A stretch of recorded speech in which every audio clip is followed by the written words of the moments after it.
then there is a problem. To action. This sounds like a revolutionary stuff.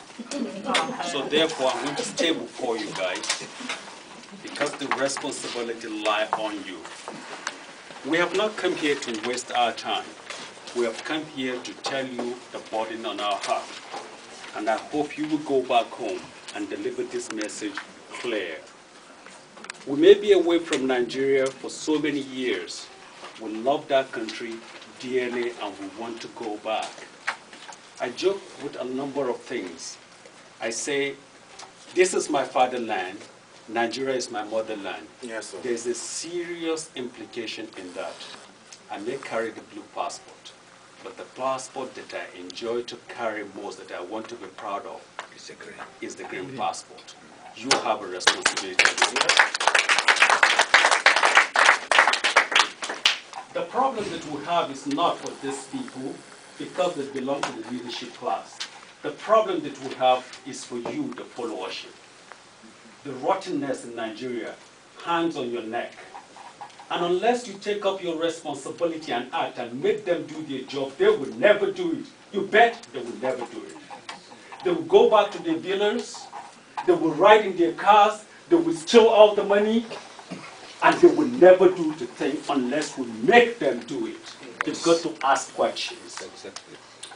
You don't go away tonight and say you've come to listen to this talk and feel glorified and talk about how good Nigeria is. You've got to face reality.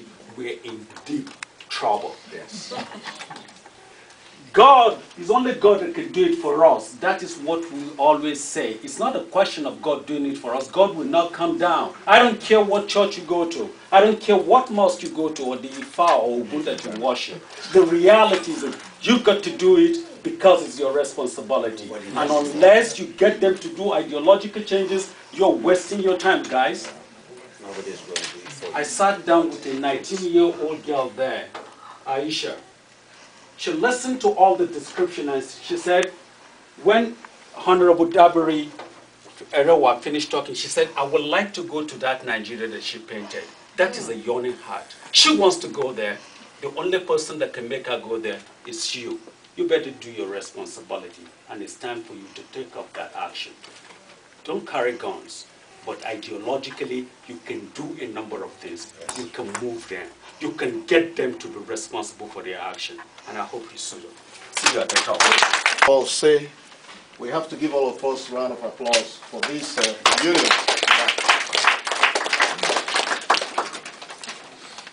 It is indeed a pleasure for me to come out here to stand on behalf of Nigeria in diaspora, Nigerian community in Ottawa, to extend my vote of thanks on behalf of all of us. First of all, I have to commend you guys, we Nigerians in Ottawa, first of all, for coming here to express how you feel to our Nigerian representatives. So give yourself a round of applause. You know, I am glad this is the first time, the very first time we gather together to ask questions and to have answers to our questions. That means there's hope for us for things to get better in Nigeria. I heard questions about, everybody touched on so many things. Power, which is a concern in Nigeria. We touched on securities. We touched on crimes. We touched on policing. We touched on everything, on human resources, and improvement on infrastructures in Nigeria. And we got answers from you guys.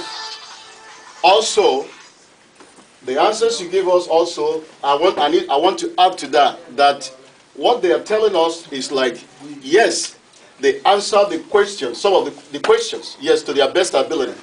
That they're now going to go to Nigeria and they're going to extend all the questions to the executive for, to do something, to have it in mind, to try to resolve the problems that we have here. That's a good thing, because this is the first time we're getting this. So anyways, I want to also thank the High Commissioner, His Excellency, for all in Toronto. Please do call them to go for those town hall meetings that will be taking place tomorrow and next. And tell them the experience we had here, that it was good, it was fun. Thank you all. And I want to call Pastor Collins Babalola. I think that's the last item on our agenda, to say a short prayer, and then we'll... Can we all rise, please?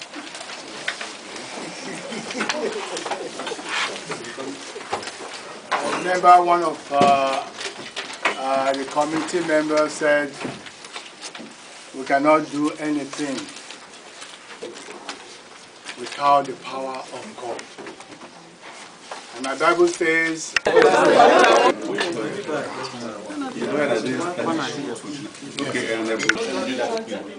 His Excellency,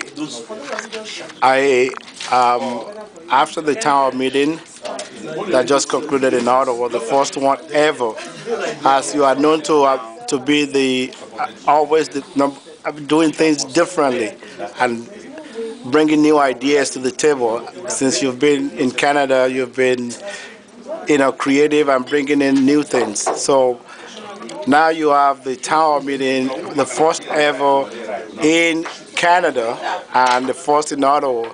So how will you rate, the performance of your colleagues and other members of Parliament that are visiting you? Well, I guess it was a great feeling of satisfaction that for the first time ever, the representatives of the Nigerian citizens, members of our National Assembly, came here after looking for the opinion, to dialogue, to draw synergy, and to exchange ideas with Nigerians in the diaspora. And I'm very excited that throughout 3 hours of healthy, rigorous, dynamic, and friendly exchange between our leaders in the National Assembly and members of the diaspora, everybody has left the venue enriched, far more knowledgeable about our country and ourselves than we have ever been, and a sense of renewed commitment towards greater patriotic zeal and building of confidence in the system and the future of our country. The committee chairman and his members themselves say that this has been the most successful of their outings. And I guess next time they are coming this way, they'll be surprised that we will outclass ourselves because of the great organizational capability of the NIDO members, headed by King Adesanya and his colleagues, members of the Canadian-Nigerian Association, the business class, Nigerians in the diaspora, our students, and of course the staff of the High Commission that have stood by, worked very late in order to guarantee the success of this event. So we give gratitude to God and say that we all agreed that Nigeria has come a long way. The best is yet to come, but the worst has also been overcome. Thank you. Thank you, Your Excellency. Thank you very much for your hospitality in opening up the mission to Nigerians, and thank you for hosting our august, honorables.